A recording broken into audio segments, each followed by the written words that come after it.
अच्छा लग रहा होगा ना ये आवाज़ सुन के आप लोगों को। मैंने सोचा कि ऑलरेडी काफ़ी सारी अनसर्टेनिटीज़ और काफ़ी सारे क्वेश्चंस और काफ़ी सारी नेगेटिविटी हमारे आसपास है, तो मैंने सोचा कि कुछ पॉजिटिव नोट पे ये वीडियो स्टार्ट किया जाए। ये कोरोना ने हमें काफ़ी सारी चीज़ों पे सोचने पे मजबूर कर दिया है और काफ़ी सारे क्वेश्चंस ला दिए हमारे सभी के लाइफ में।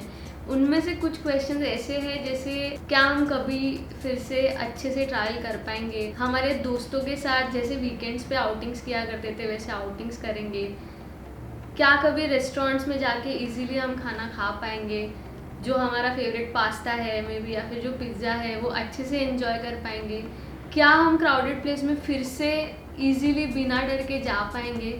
और जो स्पेशली मुंबई में रहते हैं उनके लाइफ का क्राउडेड प्लेस मतलब उनके लाइफ का एक सबसे इम्पॉर्टेंट पार्ट है। हमें क्राउडेड प्लेस की इतनी ज़्यादा आदत हो गई है कि जब हम खाली रास्ते या खाली जगह देखते हैं तो हमें अजीब लगने लगता है। हाँ, कुछ दिनों के लिए ज़रूर अच्छा लग रहा था बट अभी वो अजीब लगने लगा है। ये तो हुई बहुत छोटे छोटे क्वेश्चंस की बात जो हम हमारे डे टू डे लाइफ में फेस कर रहे हैं मे बी, बट इससे कई गुना बड़े क्वेश्चंस के साथ, इससे कई गुना बड़ी बड़ी अनसर्टेनिटीज़ के साथ हमारी गवर्नमेंट डील कर रही है। इस बात को तो कोई भी डिनाई नहीं कर सकता कि डेफिनेटली हमारी लाइफ कोरोना के वजह से चेंज होने वाली है और इसी रीज़न से काफ़ी सारे एक्सपर्ट्स इस पीरियड को आफ्टर कोरोना और बिफोर कोरोना से रेफर करते हैं। सो ट्रैवल इंडस्ट्री और ट्रैवलर्स का ट्रैवल करने का तरीका जो है वो फ्यूचर में बहुत ज़्यादा चेंज होने वाला है। तो मैंने सोचा क्यों नहीं आप सभी लोगों के लिए एक ऐसा वीडियो बनाया जाए जिसमें ये सारे पॉइंट्स कवर हो जो आपको आफ्टर कोरोना ट्रैवल करते समय ध्यान में रखना है। सो ऑब्वियसली हमें स्टार्ट जो है वो बेबी स्टेप से करना होगा। मे बी जो हमारे आसपास के लोकेशंस है जो 150 या 200 किलोमीटर्स के रेडियस के अंदर आते हैं, आप वहाँ पे जाना प्रेफर कीजिए, वहाँ पे ट्रैवल करना प्रेफर कीजिए। फिर चाहे वो कोई बुटीक होटल हो सकता है या फिर कोई रिसोर्ट हो सकता है। अभी मानसून भी स्टार्ट हो जाएगा बहुत जल्दी, तो आप ट्रैकिंग पे जा सकते हो जिनको ट्रैकिंग पसंद है, जिससे आपका थोड़ा माइंड भी फ्रेश हो जाएगा और एक आपका छोटा सा 1-2 दिन का ट्रिप भी हो जाएगा। पास ही में ट्रैवल करने के पीछे सबसे बड़ा रीज़न ये है कि अभी सारी चीज़ें ताज़ा है, तो आप जब भी ट्रैवल करोगे तो ऐसा हो सकता है कि सडनली फिर से कोई इमरजेंसी डिक्लेयर हो जाए, तो उस समय पे आपको जो भी डेस्टिनेशन पे आप हो वहाँ से आपको घर पे आना इजी होना चाहिए। तो ये सबसे बड़ा रीज़न है बेबी स्टेप लेने के पीछे। सो मेरा सेकेंड पॉइंट जो है वो फर्स्ट पॉइंट से रिलेटेड ही है। सिंस आप आसपास के लोकेशन में ट्रैवल करने वाले हो तो ट्राई कीजिए कि आप खुद के प्राइवेट कार से ही ट्रैवल कर रहे हो। इसके पीछे सबसे बड़ा रीज़न ये है कि जब आप प्राइवेट कार से ट्रैवल करोगे तो आप कम रिस्क में रहोगे।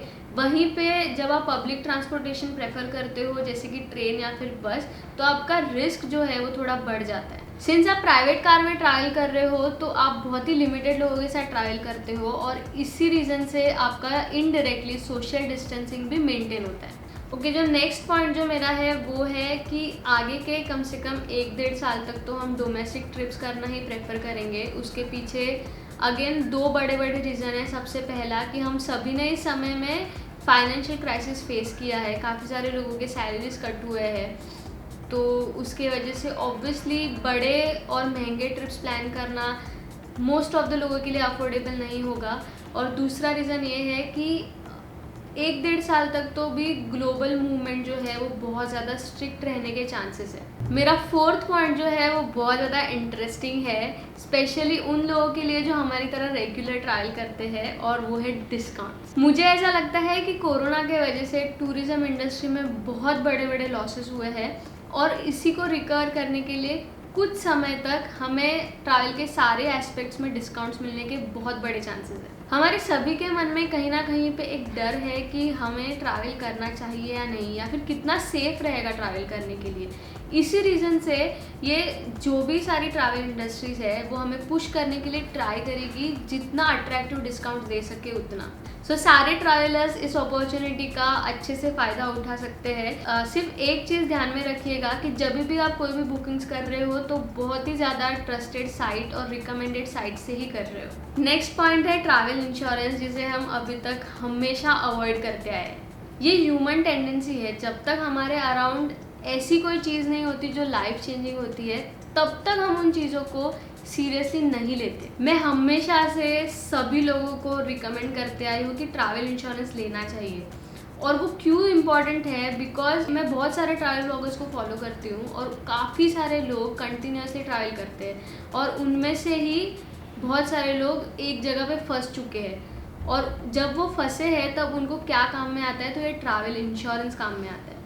ये सबसे ज़्यादा इम्पॉर्टेंट तब है जब भी आप कोई इंटरनेशनल ट्रिप प्लान कर रहे हो। मैंने थाईलैंड के वीडियो में भी काफ़ी सारे लोगों को ये बताया था और काफ़ी सारे लोगों ने नीचे कमेंट भी किया था कि ट्रैवल इंश्योरेंस ज़रूरी नहीं है। तो जिनको ऐसा लगता है कि ज़रूरी नहीं है, वो बात आप एकदम ध्यान से सुन लो। ट्रैवल इंश्योरेंस बहुत ज़्यादा ज़रूरी है, स्पेशली ऐसा कोई सिचुएशन आगे जाके अगर आता है, नहीं आया है, टचवुड ऐसा कभी नहीं हो, बट इन केस कभी आता है तो ये ट्रैवल इंश्योरेंस ही आपको हेल्प करेगा। जो रेगुलरली इंटरनेशनल ट्रिप्स करते हैं उनके लिए ये पॉइंट तो सबसे ज़्यादा इम्पॉर्टेंट है। आपके चेकलिस्ट में सबसे पहले ट्रैवल इंश्योरेंस होना चाहिए। उसको कैसे इशू कराते हैं, उसका प्रोसीजर क्या है, वो बहुत ज़्यादा सिंपल है। अगर आपको उस पर भी एक वीडियो देखना है तो मुझे कमेंट सेक्शन में बताइए, मैं आपके लिए डेडिकेटेड वीडियो बना सकती हूँ कि कैसे ट्रैवल इंश्योरेंस बाय करते हैं। सो मेरा जो नेक्स्ट पॉइंट है वो बहुत ज़्यादा इंपॉर्टेंट पॉइंट है और वो है हाइजीन एंड सैनिटेशन। जब भी आप कोई भी होटल रूम बुक कर रहे हो या फिर आप कोई रेस्टोरेंट्स में जाने वाले हो और टेबल बुक कर रहे हो उसके लिए, तो आपको मेक श्योर करना है कि वो रेस्टोरेंट या फिर वो होटल कितने गवर्नमेंट ने दिए हुए प्रोटोकॉल्स फॉलो कर रहे हैं। सो हम जब भी आज तक कोई होटल्स बुक करते थे तो कुछ क्राइटेरिया सेट करते थे होटल सर्च करते टाइम, और उसके बेसिस पे वो रिव्यूज़ पढ़ के या फिर उसके रेटिंग्स देख के हम वो होटल को फाइनलाइज करते थे। जो आपका क्राइटेरिया में एक पॉइंट ऐड होगा वो रहेगा कि वो होटल कितना अच्छे से सैनिटेशन मेंटेन करता है, कितना अच्छा हाइजीन है और वहाँ के स्टाफ का बेसिकली हाइजीन कितना अच्छा है, वहाँ पे रेगुलर चेकअप्स होते हैं या नहीं। ये सारे पॉइंट्स आपको कंसिडर करने हैं आगे चल के कोई भी होटल रूम बुक करते टाइम। और यही हाइजीन और सैनिटेशन मेंटेन करने के लिए ऐसा भी हो सकता है कि आपका जो चेक इन और चेकआउट प्रोसेस भी है वो, जैसे हम डिलीवरी बोलते हैं ना कि कॉन्टैक्टलेस डिलीवरी होगा, वैसे ही मे बी आपका चेक इन और चेकआउट प्रोसेस भी कॉन्टैक्टलेस हो सकता है आपकी सेफ्टी मेंटेन करने के लिए। सो मेरा लास्ट पॉइंट जो है वो काफ़ी पर्सनल है और वो है कि आप में से काफ़ी सारे लोग इंक्लूडिंग मी अपना जो ड्रीम डेस्टिनेशन है उसका प्लानिंग काफ़ी सीरियसली करेंगे। उसके पीछे रीज़न सबसे बड़ा ये है, जब भी ये लॉकडाउन शुरू हुआ और उसका सीरियसनेस, उसका जो ग्रेविटी है वो समझने लगा, वो रियलाइज़ हुआ, ऐसा लग रहा है कि काश मैं उसी टाइम पे जा पाती और मैं जा चुकी रहती तो मेरे मन में ये नहीं रहता था कि आगे जाके मैं वहाँ पे जा पाऊँगी या नहीं, पॉसिबल होगा कि नहीं। जो अनसर्टेनिटी अभी मुझे फील हो रही है, मैं मतलब वो लिटरली फील कर रही हूँ कि आई गेस ऐसा हो सकता है कि आगे के आने वाले 3-4 साल तक वहाँ जाना पॉसिबल नहीं होगा। तो आगे के आने वाले मे बी जो भी 1-2 साल में उस कंट्री को ओपन करेंगे टूरिस्ट के लिए, तो मैं मेक श्योर करूँगी कि मैं उनमें से एक हूँ जहाँ पे वो सबसे पहले जा रही हूँ। तो आप भी मेक श्योर कीजिए जो भी आपका ड्रीम डेस्टिनेशन है उसको लाइटली मत लीजिए और जितना जल्दी हो सके उतना जल्दी वहाँ जाने का प्लान कीजिए, क्योंकि आगे जाके ऐसा नहीं होना चाहिए कि आप उसको रिग्रेट करो।